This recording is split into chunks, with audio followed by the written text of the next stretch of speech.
Hello and welcome to the Jharkhand online study.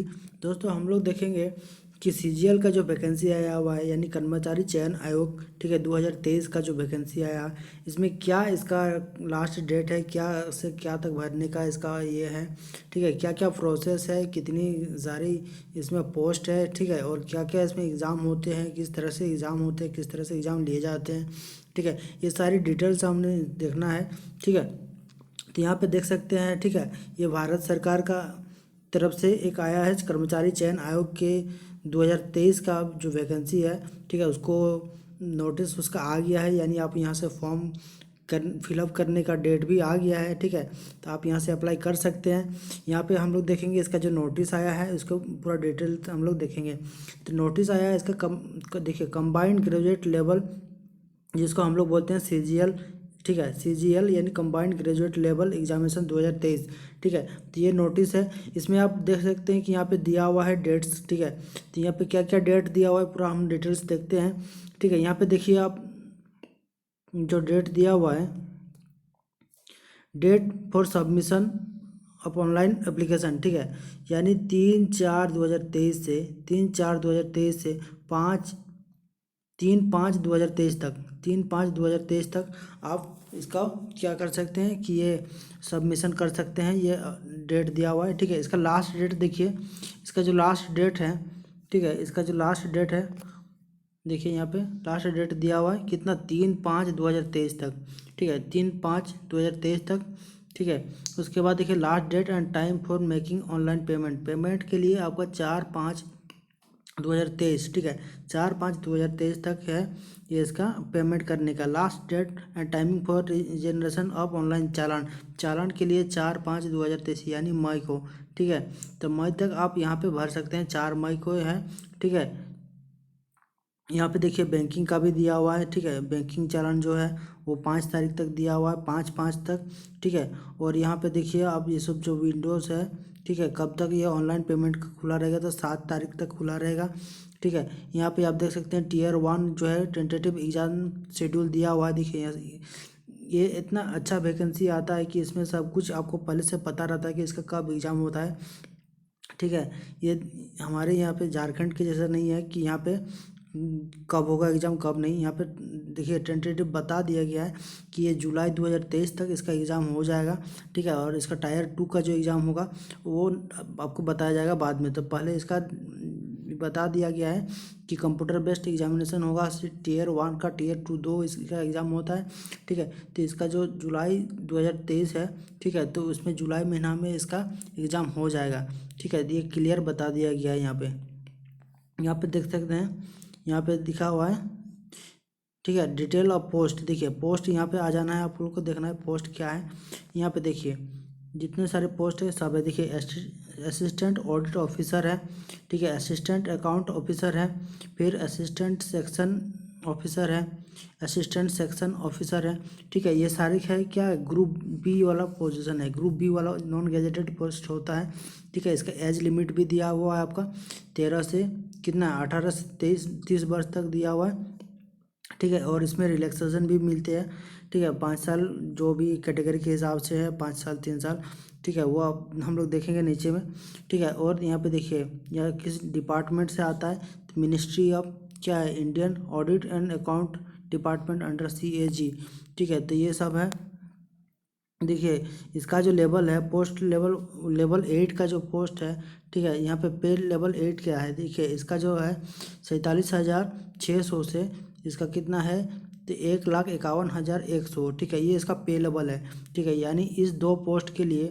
इसका जो पे लेवल होगा, पे मैट्रिक्स होगा, वो कितना होगा, 47,600 से 15,000 नहीं सॉरी 1,51,100, ठीक है। तो ये इसका पे है, ठीक है। उसके बाद देखिए यहाँ पे लेवल 7, इसमें है 44,900 से लेके 1,42,400, ठीक है। और इसके लिए जो पोस्ट है ये आप लोग देख सकते हैं यहाँ पे दिया हुआ है, ठीक है। असिस्टेंट सेक्शन ऑफिसर हो जाएगा, असिस्टेंट सेक्शन ऑफिसर, ठीक है। ये अलग अलग डिपार्टमेंट के लिए, जैसे सेंट्रल सेक्रेटरीट सर्विस के लिए है, इंटेलिजेंस ब्यूरो के लिए है, मिनिस्ट्री ऑफ रेलवे, ये जितने सारे वैकेंसी मतलब पोस्ट है, ठीक है, ये सब क्या है कि ग्रुप बी वाला पोस्ट है, ठीक है।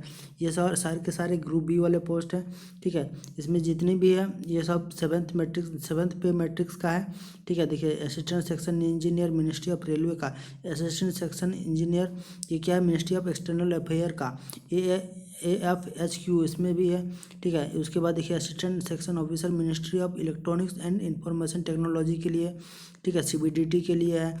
तो ये सारे के सारे हैं, ठीक है। देखिए यहाँ पे इनकम टैक्स ऑफिसर, ठीक है, CBDT के अंदर आता है।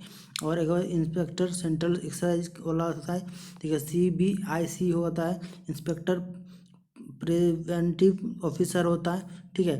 तो ये जितने भी है देखिए assistant officer, sub inspector, inspector post का आता है, ठीक है। तो ये सब कितना है, सब ग्रुप बी वाला पोस्ट है। और इनका जो डिपार्टमेंट भी है वो सामने दिया हुआ है, ठीक है। सामने एज भी दिया हुआ है आपको, कितना से कितना तक आपको एज है। उस तरह से पे लेवल 6 में जो है देखिए assistant and assistant section engineer officer हो जाएगा, एग्जीक्यूटिव असिस्टेंट हो जाएगा, रिसर्च असिस्टेंट हो जाएगा, डिवीजन अकाउंटेंट हो जाएगा, सब इंस्पेक्टर हो जाएगा, ठीक है, जूनियर स्टैटिस्टिकल ऑफिसर हो जाएगा।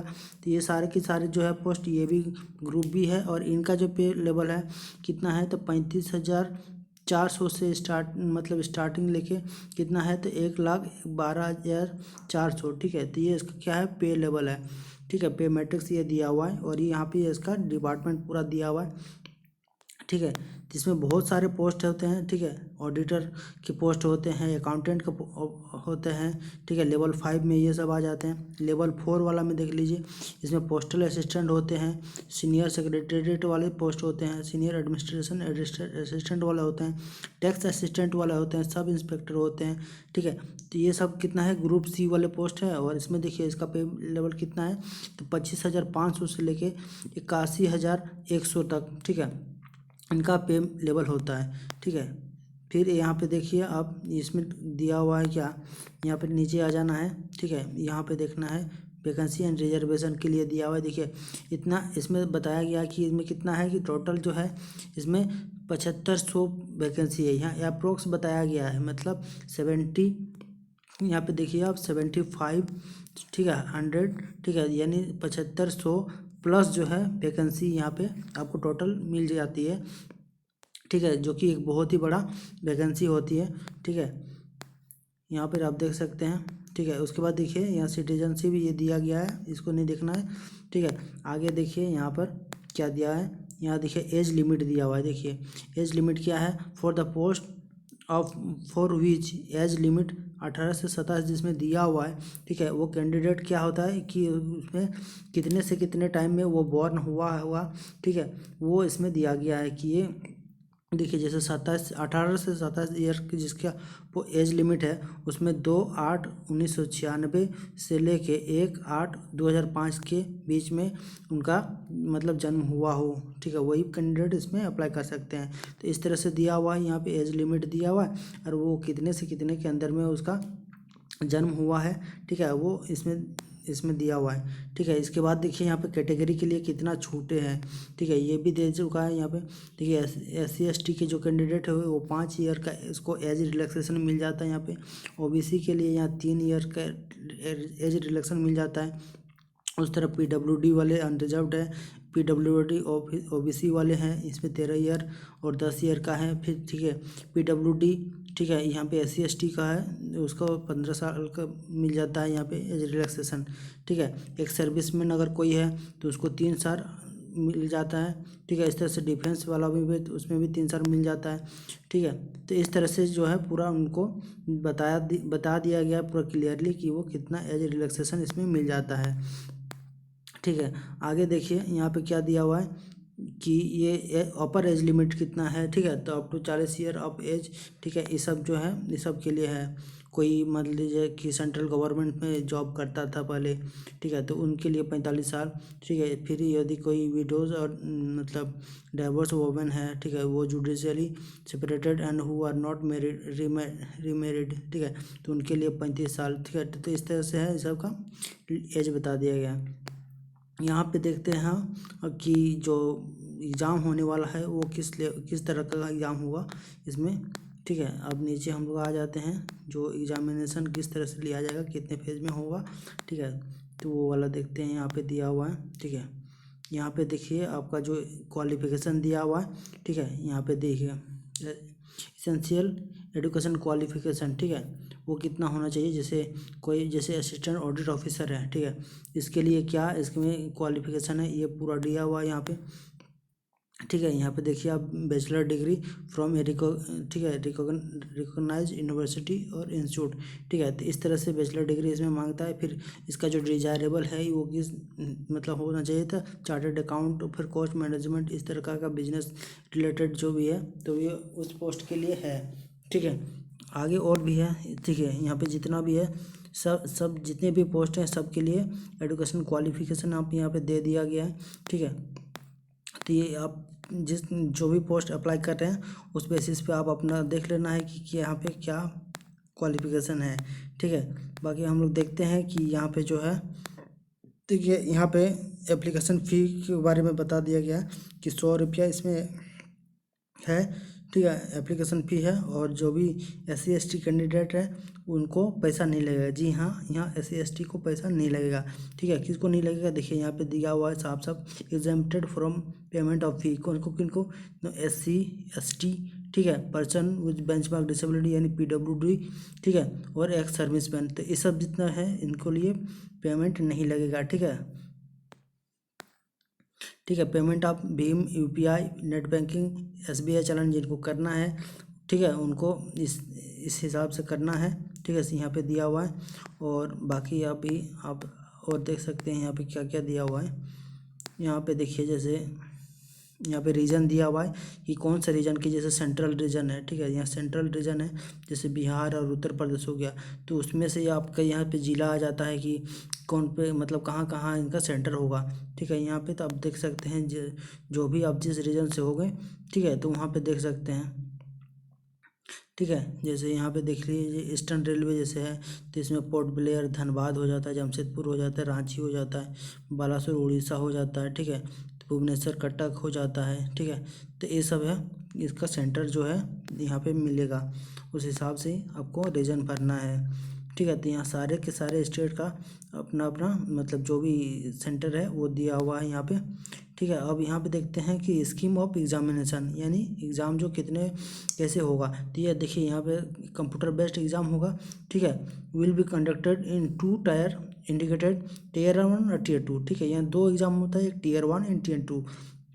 ठीक है, Tier 1 और Tier 2 2 एग्ज़ाम होता है, ठीक है।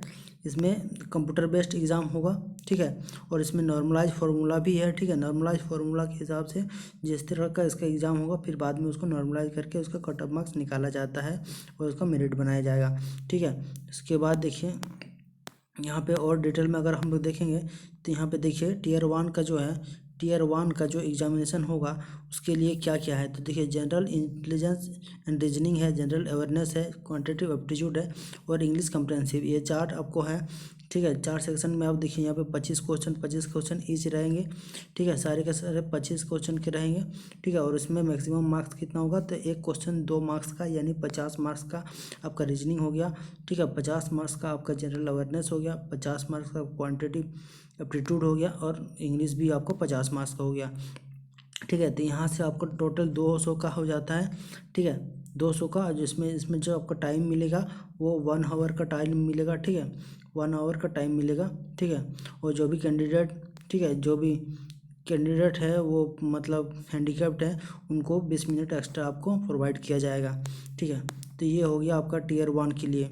फिर देखिए यहाँ पे negative marks, there will be negative marking of 0.50 for each wrong answer, आपका एक गलत आंसर में आपको 0.50 आपको काट लिए जाएंगे, ठीक है, नेगेटिव मार्किंग भी है, ठीक है। उसके बाद देखिए Tier 2 का एग्जामिनेशन यहाँ पे होगा, ठीक है। Tier 1 के बाद आप क्वालिफाई करते हैं Tier 1, तो आपको Tier 2 लिया जाएगा, जिसमें क्या होगा कि इसमें एक सेक्शन होता है पेपर 1 और पेपर 2, ठीक है। तो पेपर 1 इसमें क्या दिया हुआ है, देखिए पेपर 1 में है 3 सेक्शन, ठीक है, सेक्शन 1 जिसमें मॉड्यूल 1 और मॉड्यूल 2 है, ठीक है। तो इसमें मैथमेटिक्स पूछेगा और रीजनिंग पूछेगा 30-30 नंबर का, 30-30 नंबर का आपका 60 नंबर हो जाता है, ठीक है। तो इसमें एक जो क्वेश्चन रहेगा वो 3 मार्क्स का रहेगा, यानी टोटल 180 नंबर का हो जाता है। ठीक है, उसके लिए आपको मिलेंगे 1 आवर के, ठीक है, टाइम मिलेगा आपको 1 आवर। ठीक है, उसमें 20 मिनट एक्स्ट्रा दिए जाएंगे जो मतलब हैंडीकैप्ड होंगे। ठीक है, इसका सेक्शन 2 में देखिए, इसमें टोटल आपको 2 घंटा मिल जाता है। ठीक है, 2 घंटा 15 मिनट मिल जाता है आपको। ठीक है, तो इसमें एक हो गया आपका सेक्शन 1। एक सेक्शन 2 में देखिए, इसमें मॉड्यूल है इंग्लिश, जैसे इंग्लिश लैंग्वेज और जनरल अवेयरनेस। ठीक है, ये 45 मार्क्स का आपको इंग्लिश हो जाएगा और 45 क्वेश्चन आपको मतलब ये जनरल अवेयरनेस हो जाएंगे। तो टोटल यहाँ पे हो जाता है आपका 70, और 70 × 3 हो जाएगा आपका 210, यानी एक क्वेश्चन 3 मार्क्स का है, तो आपका यहाँ पे टोटल 210 हो जाता है। ठीक है, तो टीयर यहाँ पे आप देख सकते हैं पेपर 1 का जो टीयर 2 का जो पेपर 1 है, वो आपका टोटल अगर बोलेंगे तो 180 मार्क्स यहाँ हो जाएगा और 210 मार्क्स यहाँ हो जाएगा। ठीक है, इसके लिए आपको मिलेंगे 2 घंटा 15 मिनट मिलेंगे। ठीक है, फिर देखिए यहाँ पे दिया हुआ पेपर 2। ठीक है, इसमें पेपर 3 भी है। ठीक है, पेपर 3 भी है, यहाँ सेक्शन 3 भी है, जिसमें कंप्यूटर लैंग्वेज भी है। ठीक है, कंप्यूटर नॉलेज, ठीक है, कंप्यूटर नॉलेज है, जिसमें से आपको 15 मिनट का डाटा एंट्री आपको साथ में वहीं पे आपको डाटा एंट्री यानी आपको टाइपिंग भी ले लेती है। ठीक है, यहाँ पे कंप्यूटर नॉलेज 60 क्वेश्चन आपके 20 क्वेश्चन रहेंगे कंप्यूटर के, जो एक क्वेश्चन 3 मार्क्स का, यानी 60 नंबर यहाँ से हो गया। फिर आपको एक यहाँ पे टाइपिंग टेस्ट भी ले लेते हैं साथ में 15 मिनट की। ठीक है, साथ ही वहीं पे होगा, सेम डे होगा। उसके बाद देखिए पेपर 2 में आपका स्टैटिक्स और एक है जनरल स्टडी इन फाइनेंस। ये उनके लिए होते हैं जो कि फाइनेंस वाले लेते हैं, अकाउंटेंट वाले ऑफिसर में जब पढ़ते हैं उनके लिए है। ठीक है, तो ये सब के लिए नहीं है, ये कुछ पर्टिकुलर जो पोस्ट होते हैं उसके लिए है। ठीक है, बाकी सब के लिए पेपर 1 और पेपर 2 यही है। ठीक है, जो इसमें है दिया गया है। ठीक है, इसमें भी देखिए सब कुछ ये दे दिया गया है। ठीक है, यहाँ पे आपका पूरा सिलेबस आपको मिल जाएगा नीचे। ठीक है, पूरा सिलेबस आपको भी नीचे मिल जाएगा। तो इस तरह से हम लोग देखते हैं, यहाँ पे और भी बहुत सारा डिटेल है जो आपको यहाँ से आपको पूरा पढ़ लेना है, जो भी आपको जानकारी चाहिए। ठीक है, तो ये इस PDF में सब कुछ दिया हुआ है। तो आप इस तरह से अगर आप इंटरेस्टेड हैं इस मतलब एग्ज़ाम को देने के लिए, आप अगर इस एग्ज़ाम का तैयारी कर रहे हैं तो आपको भरना चाहिए, क्योंकि यहाँ पे आप टोटल कितना है तो 7500 प्लस वैकेंसी है, जो कि एक बहुत बड़ी संख्या होती है। ठीक है, वैकेंसी की। ठीक है, तो CGL का पोस्ट आप जानते ही हो कि कितना दमदार पोस्ट है। ठीक है, तो इसमें आप अगर सेंट्रल CGL की तैयारी कर रहे हैं तो आपको ये पोस्ट भरना ज़रूरी है। ठीक है, बहुत अच्छा पोस्ट होता है ये। ठीक है, क्योंकि ये मिनिस्ट्रियल जॉब होता है। ठीक है, तो ये एक रुतबा होता है। ठीक है, CGL का आप जानते ही हो, इनके जितने भी कैंडिडेट्स होते हैं आप देखते ही होंगे। ठीक है, तो ये बहुत ही अच्छा पोस्ट है और इन लोग इसके लिए आपको मेहनत से लग जाना है अभी से, क्योंकि इतनी बड़ी पोस्ट को आपको मतलब जाने नहीं देना है। ठीक है, तो अगर आप इसका तैयारी करते हैं तो आपको यहाँ पे भर सकते हैं। इसका मैंने आपको सारा डेट बता दिया है। ठीक है, तो ये आप उस हिसाब से, ठीक है, आप यहाँ पे देख सकते हैं जो डेट है। एक बार आप मैं आपको फिर आपसे बता देता हूँ इसका जो डेट है। ठीक है, यहाँ पे जो आप डेट देख सकते हैं, डाटा सबमिशन। ठीक है, ऑनलाइन एप्लीकेशन के लिए कितना है तो 3/4 यानी 3 अप्रैल 2023 से 3/5 यानी 3 मई 2023 तक आप क्या कर सकते हैं तो ऑनलाइन सबमिशन करने का डेट है।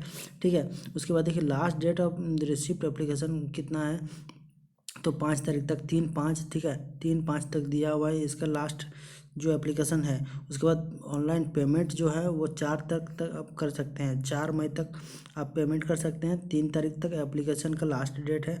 ठीक है, उसके बाद यहाँ पे देखिए चालान और वगैरह है। ठीक है, बैंकिंग थ्रू से है तो इसके लिए और एक्स्ट्रा एक एक दिन करके दे दिया गया है। अगर कोई चालान से भरता है, अगर कोई ऑनलाइन बैंकिंग करता है तो उस तरह का पेमेंट के लिए एक एक दिन बढ़ाया गया है। ठीक है, और यहाँ पे आप टेंटेटिव ये वाला भी देख सकते हैं कि जो एग्ज़ाम टीयर 1 का होगा कितना होगा तो जुलाई 2023 को आपका एग्ज़ाम हो जाएगा। ठीक है, और यहाँ पे टीयर 2 टू बी नोटिफाइड, मतलब ये आपको बताया जाएगा बाद में। ठीक है, टीयर 1 होने के बाद ही में या उससे पहले भी बताया जा सकता है। ठीक है, तो ये है, आप यहाँ पे अप्लाई कर सकते हैं। ठीक है, ये बहुत ही अच्छा पोस्ट है। ठीक है, CGL के लिए। ठीक है, सो आज के लिए इतना ही, मिलेंगे आपसे फिर।